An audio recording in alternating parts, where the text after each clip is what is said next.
Today, nandito tayo sa DSWD Central Office para maglibot at tanungin ang mga Angels in Red Vest kung bakit nga ba mahal nila ang kanilang trabaho. Bakit nga ba? Tara, alamin na natin!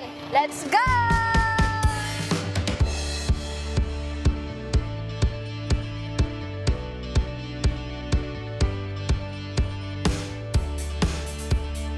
Ako ay isang angel in red vest, naglilingkod ng may extra love at extra care, ginagawa lahat mula sa puso. Mahal ko ang trabaho ko, number one, kasi ang mission na ito ay para sa ating mga kababayan.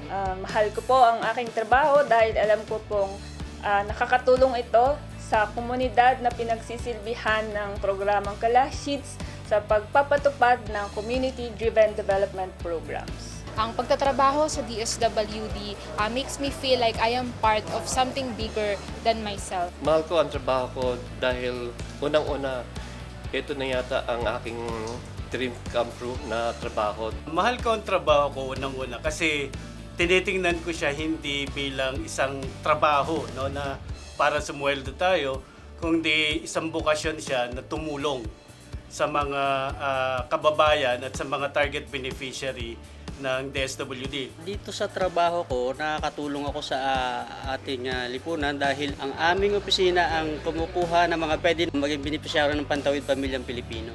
Bukod doon sa nakikita ang mga iba't ibang uri ng pamilya sa ating community, nakita ko kung paano dapat natin sila tulungan, kung paano tumulong sa ibang tao.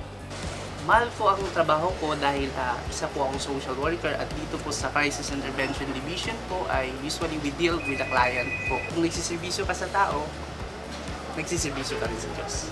Mahal ko ang trabaho ko kasi para ito sa kapwa-tao. Ito ang ating misyon bilang nasa DSWD. Ngayon, narinig na natin ang mga sagot ng ating mga Angels in Red Vest. Kaya naman, kung may unique story and reason ka kagaya nila, share mo na din ang kwentong Angels in Red Vest mo dito sa Facebook at TikTok and use the hashtag Kwentong Angels in Red Vest.